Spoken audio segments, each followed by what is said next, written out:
My name is Amy. I'm a 34-year-old office worker. I've been married to Tom, a classmate from my university days, for 10 years.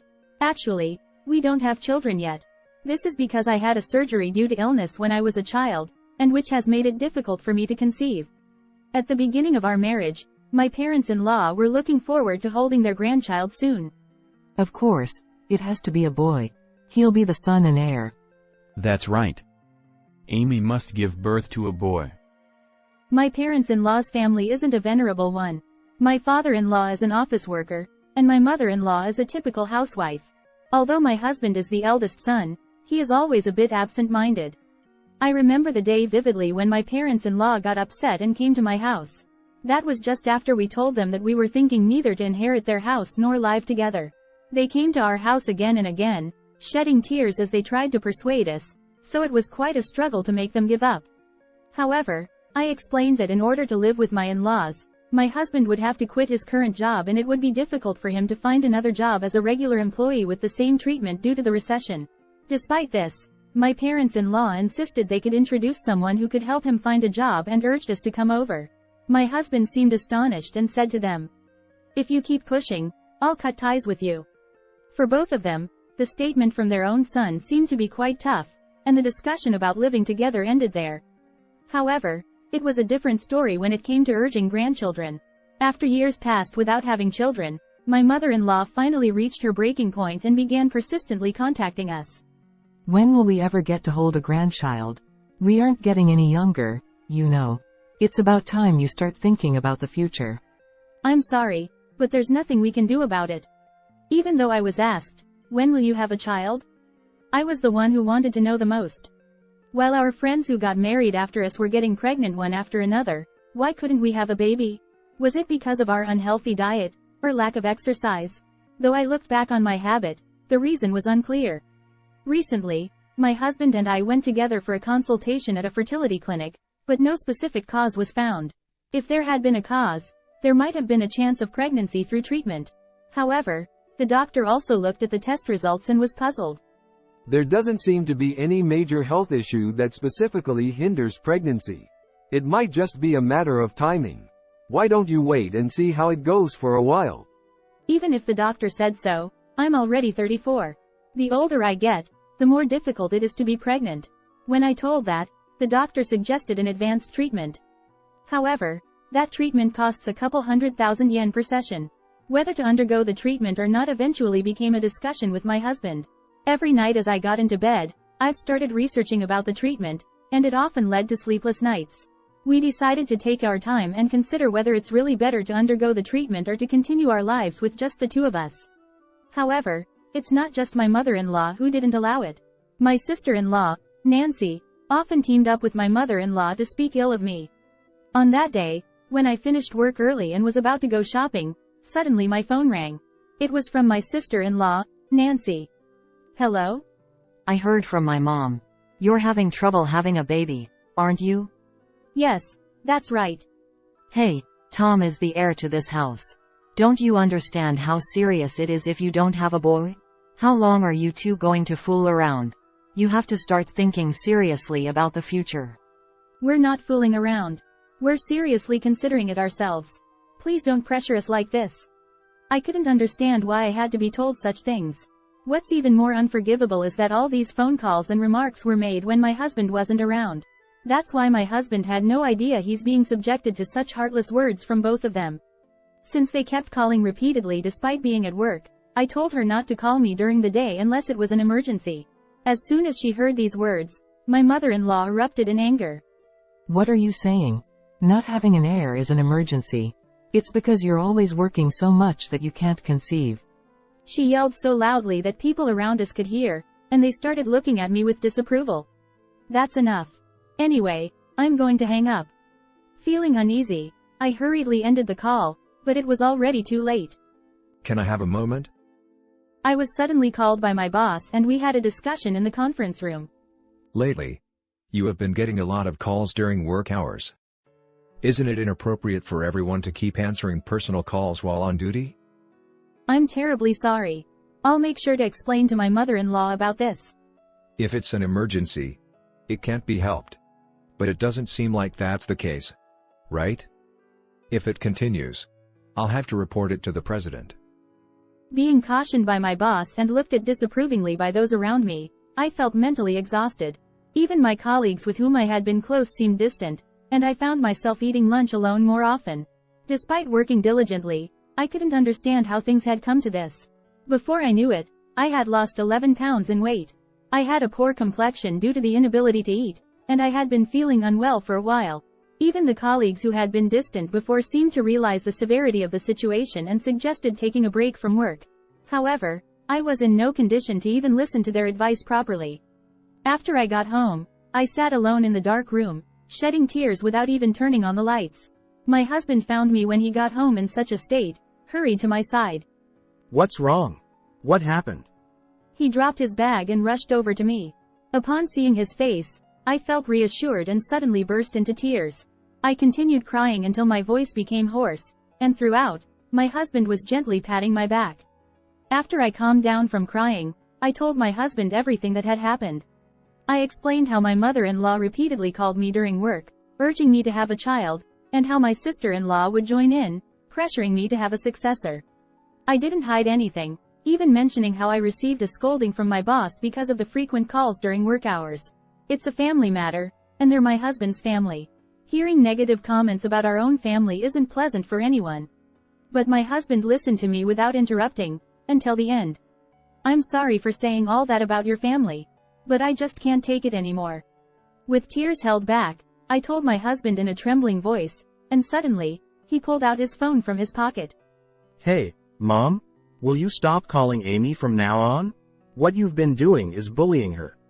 From the conversation, it was clear that the person on the phone was his mother. Hearing this, once again, she countered him with a sharp tone. What are you talking about? I'm just trying to give you guys advice out of concern. How on earth does that equate to bullying? Amy, are you being a bit paranoid? She refused to admit any wrongdoing and kept blaming me. Despite this, my husband stood his ground. He made it clear that matters concerning the children were between us as a couple and requested that she refrain from intervening. However, while it may be a marital issue for us, it's not just a matter between us from my mother-in-law's perspective. As the eldest son and heir of this household, my husband should be more aware, according to my mother-in-law.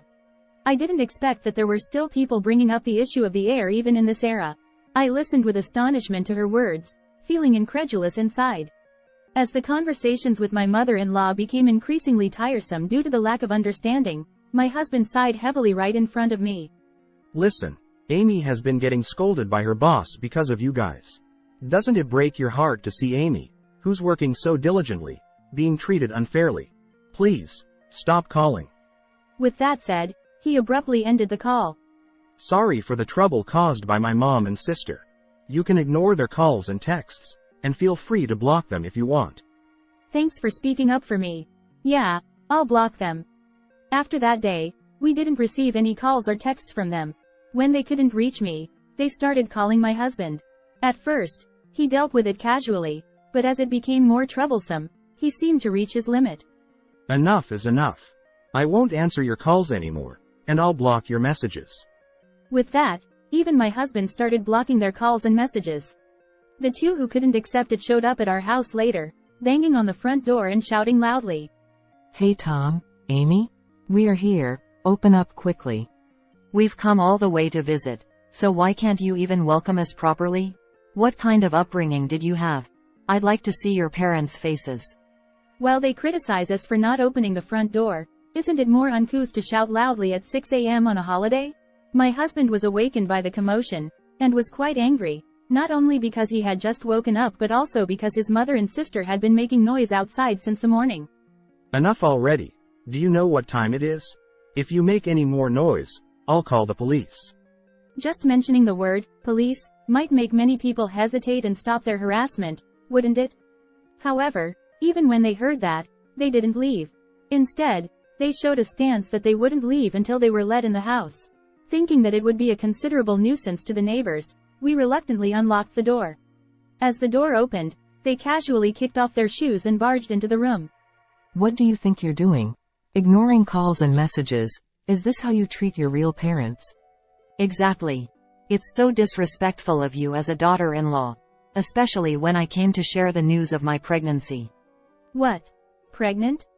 With that, Nancy took an ultrasound picture out of her bag and showed it off in front of me. Nancy, who got married last year, had conceived a baby with James. My mother-in-law proudly mentioned it was her first grandchild and boasted about it to me. Congratulations. Take care of yourself during this important time, I said. Nancy smirked and said, You must be feeling jealous that I got pregnant first, right? I didn't particularly feel jealous, but there was a slight tinge of envy. However, since many friends who married after me were already giving birth, I had grown accustomed to being overtaken. Still, Nancy's constant boasting with a smirk on her face didn't exactly warm my heart.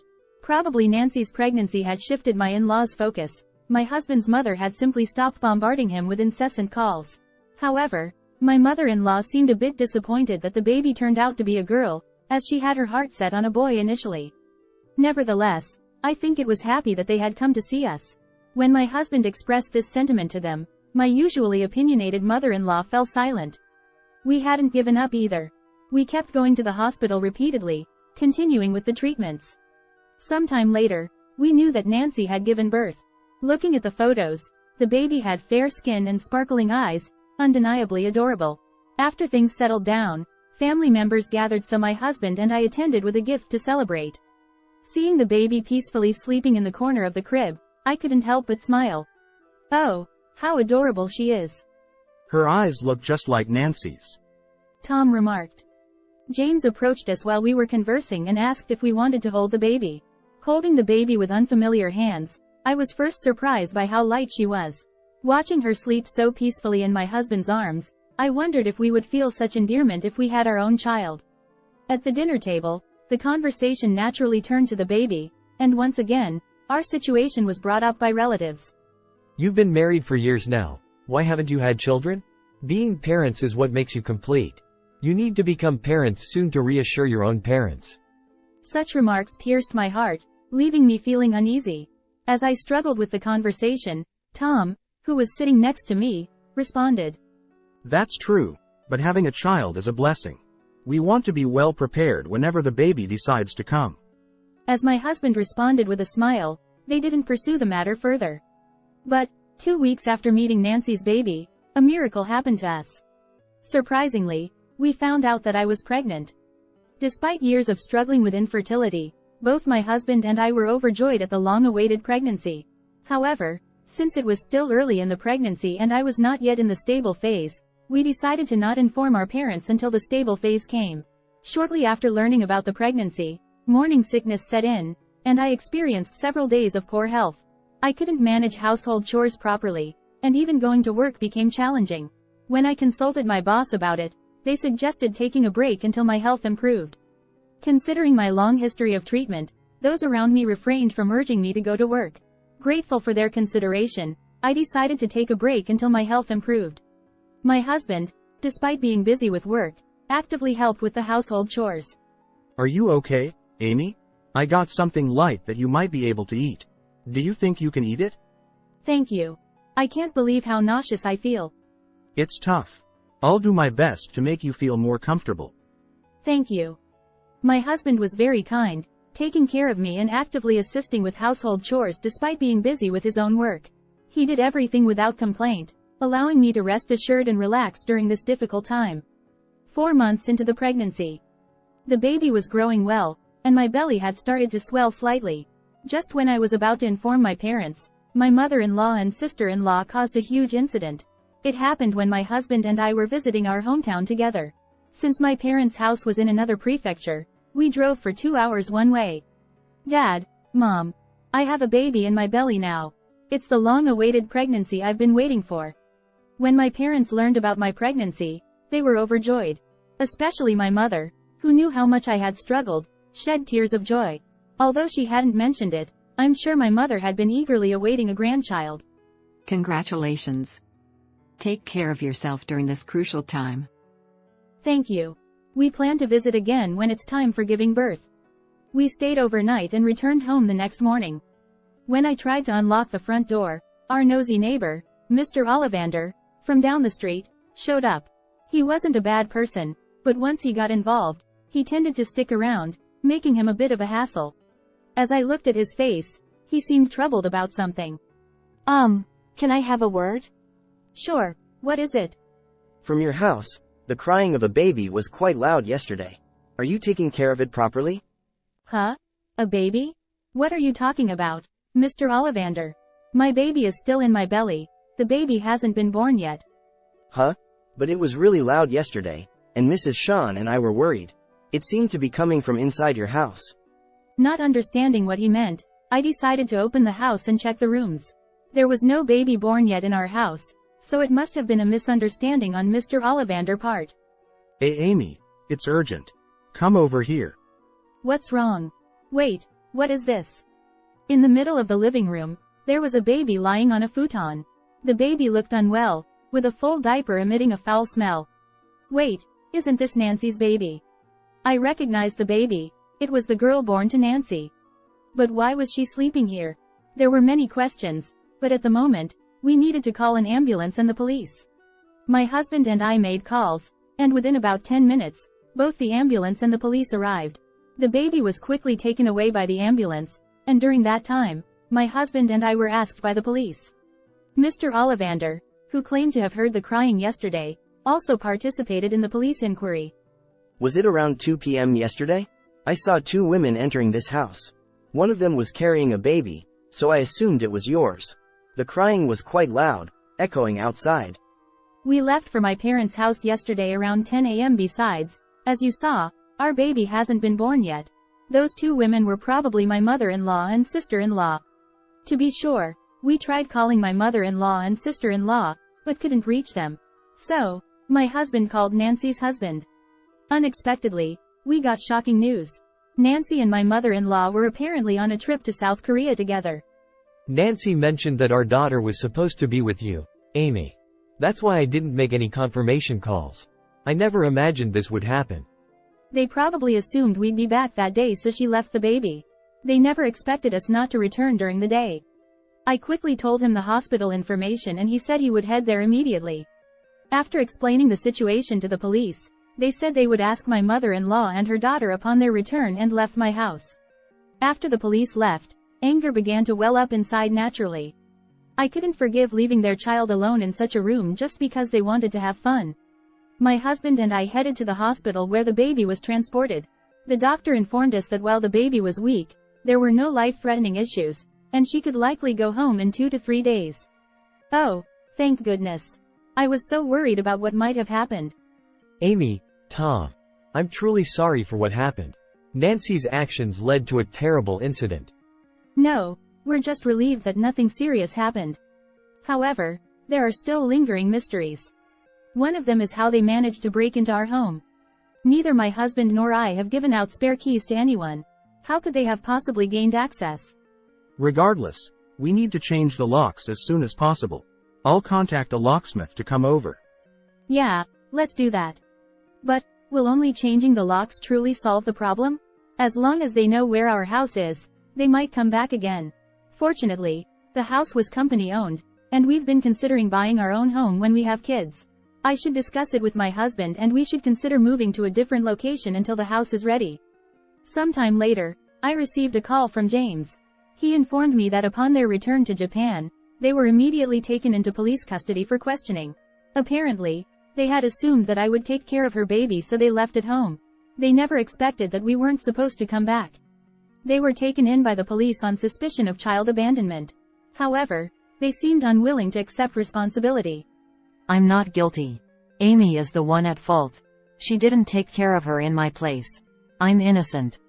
Exactly. We never thought they would leave the house unattended. They didn't inform us beforehand. They are at fault too. They persisted in blaming me for not taking care of the baby, insisting they had done nothing wrong. Even the police officers conducting the inquiry were astonished by their selfish opinions. As for how they managed to enter my house, it turned out that during a previous visit, my mother-in-law found a key in the entrance. Then, she secretly took it and had a copy made without my knowledge. Assuming I had simply misplaced the key, I hurriedly had a spare made. I never imagined they would secretly duplicate the key. In addition to child abandonment, they were arrested for unlawful entry into the residence. Later, my father-in-law and James came to our place to apologize for what they had done. However, as long as we stayed here, there was no doubt they would come back again. You can't live here with peace of mind as it is. Yeah, maybe it's best to move out as a result of this. With that in mind, we decided to move. Luckily, we found a new company housing soon, and we moved there. Moving while pregnant was tough for me, but we managed with the help of our parents and relatives. It was a short period until the new house was built, but the fear of they coming back was unbearable. After the move, sometime later, my mother-in-law called. It seemed that she and my sister-in-law had come to the previous house, but it was after we had already moved out, so they called angrily. What's the meaning of moving without even informing us? We were planning to visit. I didn't ask you to come. Don't you have something else to say? After causing such an incident, shouldn't you apologize to me? That's not our concern. It's your fault for not telling us you'd be away. To still claim innocence at this point was beyond belief. I was not just angry but also bewildered. I see. Well, we'll never see eye to eye. Then, goodbye. Wait. There's something important I need to discuss with you today. What is it? Both Nancy and I have been kicked out by your father-in-law, and we have nowhere else to go. Nancy might lose custody, and we won't even get to see the baby. We're homeless now. So, can you let us stay with you? What? It seems that they were cut off by my father-in-law and brother-in-law and lost the place to live. They tried to seek help from us and went to the house where they used to live, but it was already abandoned. They must have been calling out of desperation. However, I couldn't bring myself to live with people who could cause such an incident without any remorse. I'm sorry, but I can't live with you guys after what happened. I'm about to give birth soon, and I want to spend my time peacefully. Having you both around would disrupt that peace. Goodbye. Wait a minute. After hanging up, I blocked their calls and messages, including my sister-in-law's. When they couldn't reach me, they bombarded my husband with calls, asking to live with us. However, my husband made it clear that we couldn't accommodate them either. With nowhere to go, they seemed completely stunned. Later, they ended up in an old apartment, juggling multiple jobs to get by. However, they struggle with interpersonal relationships wherever they go and constantly changing jobs. Also, they're tight on money and they argue almost every day. On the other hand, I welcomed my long-awaited baby into the world. Holding my child in my arms fills me with indescribable love and warmth. I'm sure that there will be challenges. I am determined to work together with my husband to make our child happy. How was today's story? Don't forget to subscribe to the channel. Until next time, take care.